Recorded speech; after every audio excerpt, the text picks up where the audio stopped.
बिस्मिल्लाहिर्रहमानिर्रहीम। नाज़रीन अस्सलाम वालेकुम। मैं आपका मेज़बान साबिर शाकिर। वफाक़ी दारुल हुकूमत इस्लामाबाद से कुछ ताज़ा तरीन इत्तलात और हम अपने आपसे शेयर करते हैं। पाकिस्तान का सियासी मंजरनामा। पाकिस्तान में सियासत का ऊँट किस करवट बैठेगा।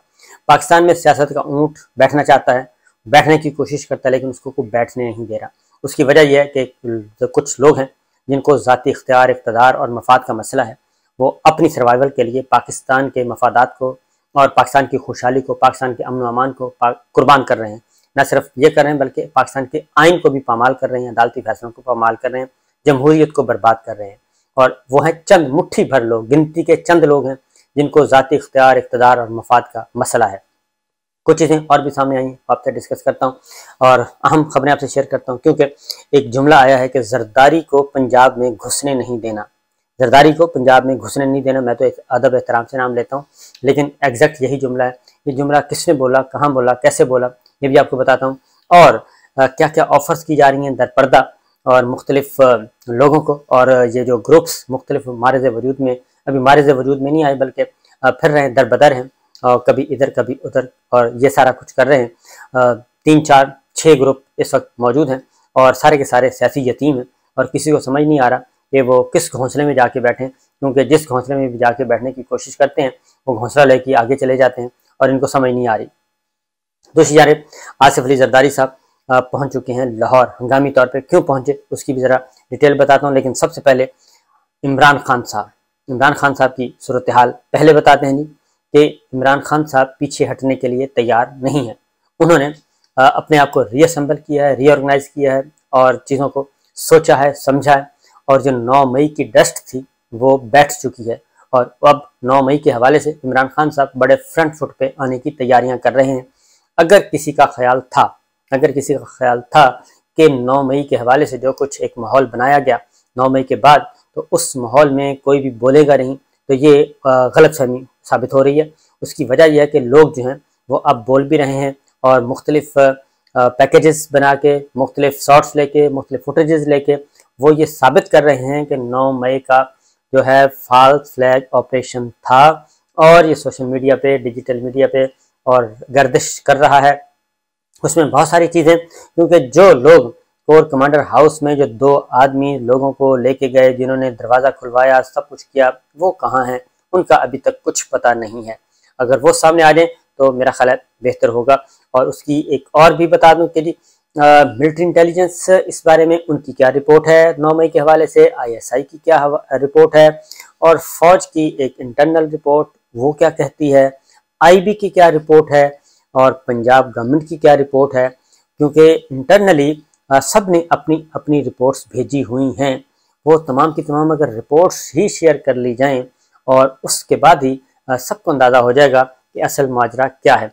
और अब ये इमरान खान साहब को इस सारे माहौल में पार्टी तोड़ के और क्रश खान और क्रश PTI और प्रोजेक्ट इमरान खान का खात्मा, ऐसी ऐसी बातें जो लाइक माइंडेड दानिश्वर थे उनको बताई गई और उन्होंने बड़े ज़ोर शोर से बयान किए और अभी भी कर रहे हैं और बड़े कह रहे हैं कि इमरान खान साहब का कोई मुस्तकबिल नहीं है। तो मेरा ख्याल है कि वो शायद उनको ज़मीनी हक़ाइक़ का इल्म नहीं है।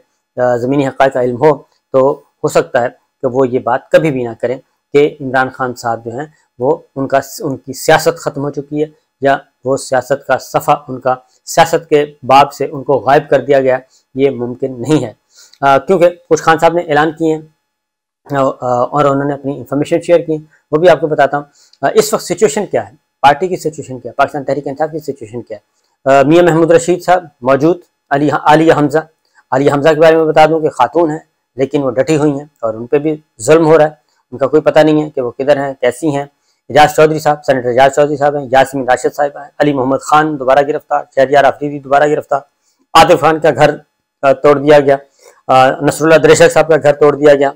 तो ये सब कुछ हो रहा है और कारोबार बंद किए जा रहे हैं, फैक्ट्रियाँ बंद की जा रही हैं और ख़वातीन के बारे में कहा जा रहा है कि अगर जो मर्द नहीं मिलते उनको ख़वातीन की धमकियाँ दी जाती हैं कि हम आपकी ख़वातीन को उठा कर ले जाएंगे।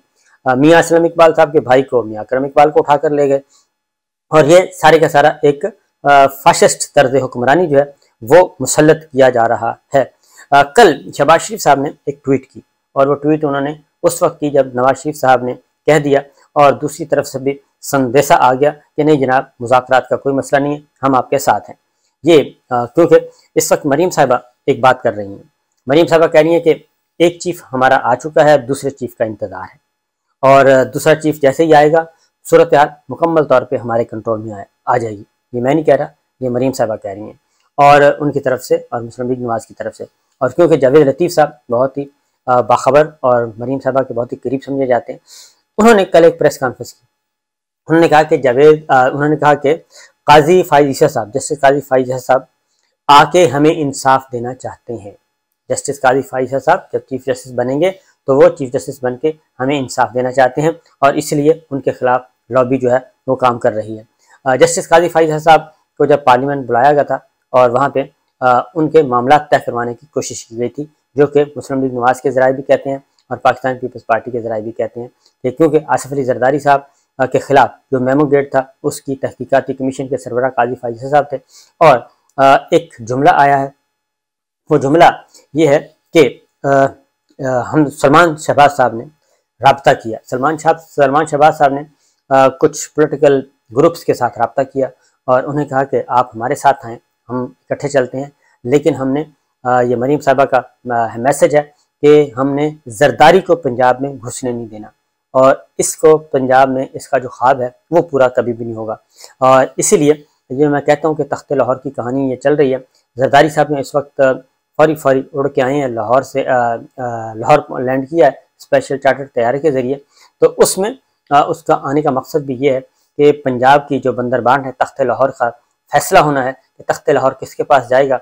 उसकी रीज़न है कि Jahangir Tareen group, Aleem group, Chaudhry Sarwar group, Chaudhry Shujaat group, ये सारे ग्रुप्स जो हैं, छीना ग्रुप, हाशिम ग्रुप, ये सारे के सारे जो हैं ये इस वक्त हैं बरसरे रोज़गार की तलाश में हैं, और उनको समझ नहीं आ रही कि वो करना क्या है, और उनको कोई सिग्नल्स मौसूल नहीं हो रहे कि रावलपिंडी का क्या मूड है। तो रावलपिंडी से पूछा जा रहा है कि जनाब हमें बताएं हमारी अगली मंजिल क्या है। हमने आपके कहने पे ऐलान तो कर दिया, लेकिन उसके बाद अगली मंजिल क्या है ये अभी तक समझ नहीं आ रही। और सूरत हाल ये है कि जरदारी साहब जो हैं अब इनका फड्डा जो है वो खुल्लम खुल्ला है। अब हो क्या रहा है, मज़े की बात आपको बताऊं कि इस वक्त इलेक्शन अभी अनाउंस नहीं हुए और इस वक्त तय किया जा रहा है। क्यों नहीं है, इसीलिए इलेक्शन अनाउंस नहीं हो रहे कि अगला जो सेटअप है वो तय नहीं हो रहा, और अगला सेटअप कैसा होगा, इलेक्शन होने भी है कि नहीं होने, इसके बारे में अभी कोई पता नहीं है, क्योंकि फैसला नहीं किया रावलपिंडी ने। जब तक रावलपिंडी फैसला नहीं करेगा तो मामला यूं का त्यों रहेगा और इसी तरह चलता रहेगा। इसलिए इसके बारे में कुछ कहना, अभी सारे के सारे सोचो विचार में मुब्तला हैं। तो जरदारी साहब पंजाब लेने की ख्वाहिश, पंजाब भी लेना चाहते हैं, और वो कहते हैं कि पंजाब में कोलिशन गवर्नमेंट आए और उसमें पीपल्स पार्टी का अच्छा खासा पोर्शन होना चाहिए। सिंध में वो कहते हैं मेरी भाई, और बलूचिस्तान में मेरा सीएम, बलूचिस्तान में मेरा सीएम होना चाहिए। और दूसरे मौलाना फजल रहमान साहब जो हैं, मौलाना फजल रहमान साहब को अभी तक कुछ नहीं मिल रहा और वो खैबर पख्तूनख्वा को फतह करना चाह रहे हैं। खैबर पख्तूनख्वा में भी सिचुएशन ये है कि वहाँ पे भी उम्मीदवार नहीं है, और खैबर पख्तूनख्वा में तो ऐसी बहुत सारी खबरें ही नहीं आ रही, इस वक्त सोशल मीडिया पे भी नहीं आ रही, इवन डिजिटल मीडिया पे भी नहीं आ रही, टीवी पे तो खैर आने क्या है। वहाँ पे जो सूरत हाल है, जो इस इमरान खान साहब को हटाने के बाद और गिरबान पकड़ने के बाद वहाँ पे बहुत ज़्यादा कशीदगी है। इस सारी सूरत हाल के बावजूद कबायली इलाकों में बहुत ज़्यादा टेंशन पाई जाती है कि इमरान खान साहब के लिए वहाँ पे लोग उठे हुए हैं और वो गाड़ियों रोक देते हैं, रोड ब्लॉक कर देते हैं, सब कुछ कर रहे हैं। तो बहरहाल ये चीज़ें आहिस्ता आहिस्ता बढ़ रही हैं। लेकिन एक और भी बता दूं कि इमरान खान साहब ने फिर अब जी दोबारा से अपने आप को रीअसेंबल किया, और उन्होंने जो कल तकरीर की है उन्होंने वाज़ेह तौर पे ये कह दिया है कि मुझे फ़ौज ने उठाया था, मुझे फ़ौज के लोगों ने उठाया था इस्लामाबाद हाई कोर्ट से, और जब जिस तरीके से मुझे उठाया गया गिरबान पकड़ के, उसका रद्द-ए-अमल होना था। और रद्द-ए-अमल ज़ाहिर है, उन्होंने कहा कि अगर मुझे फ़ौज ने उठाया था तो रद्द-ए-अमल भी फ़ौज के इमारतों के सामने ही आना था और वहीं पे एहतजाज होना था। और उन्होंने ये भी कहा कि अगर पुलिस मुझे उठाती तो पुलिस के दफातर के सामने एहतजाज होना था। और उन्होंने तशद्दुद के हवाले से फौरी तौर पे उन्होंने कह दिया कि ना ही तशद्दुद हमने कहा और ना ही कुछ ऐसा इरादा है, हम पुरअमन जमात हैं और पुरअमन जमात के तौर पे रहते हैं। लेकिन अगर ये समझते हैं कि मुझे ये ट्रायल करेंगे और ये मुझे इस तरीके से लेके जाएंगे तो ये इसका रद्द-ए-अमल फिर आएगा। तो बहरहाल कल वो बड़े कॉन्फिडेंट थे, और ख़ास तौर पे उन्होंने एक और बात भी की। उन्होंने कहा कि जजेस को धमकियां दी जा रही हैं। ये बात तो मुझे भी पता है, मैं तो बहुत अरसे से कह रहा हूँ कि जजेस को बाकायदा धमकियाँ दी जा रही हैं, फ़ोन करके भी दी जाती हैं, वैसे भी दी जाती हैं। लेकिन हिम्मत है उन ऑनरेबल जजेस की, सबकी, वो खा इस्लामाबाद हाई कोर्ट के हैं, लाहौर हाई कोर्ट के हैं, सुप्रीम कोर्ट ऑफ पाकिस्तान के हैं, सिंध हाई कोर्ट के हैं, बलूचिस्तान के हैं, उन सबको सैल्यूट करना चाहिए।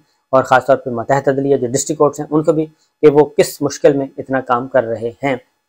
समी इब्राहिम साहब की बाजियाबी हुई, वो भी हाई कोर्ट की मरहून मिन्नत है। और इमरान रियाज साहब की अभी तक बाजियाबी नहीं हो रही, वो मुसलसल लाहौर हाई कोर्ट के चीफ जस्टिस इसमें कोशा हैं कि उनको जल्द बाजियाबी हो। लेकिन इमरान रियाज खान साहब के बारे में जो कुछ बताया जा रहा है, अब वाकई तशवीश बढ़ती जा रही है, क्योंकि जो कहानियाँ IG पंजाब सुनाते हैं वो कहानियाँ दिल को लगने वाली नहीं हैं कि जी वो अफ़गानिस्तान की सिम में हैं, गैर मुल्की सिम में हैं और वो अफ़गानिस्तान ना चले गए हों। ये सारी बातें जो हैं वो तशवीशनाक भी हैं और ख़तरनाक भी। बहरहाल जी ये चल रहा है और अब गैर मुल्की सफारतकार जो हैं वो मुतहर्रिक हो चुके हैं बिलाखिर पाकिस्तान की सियासत के लिए।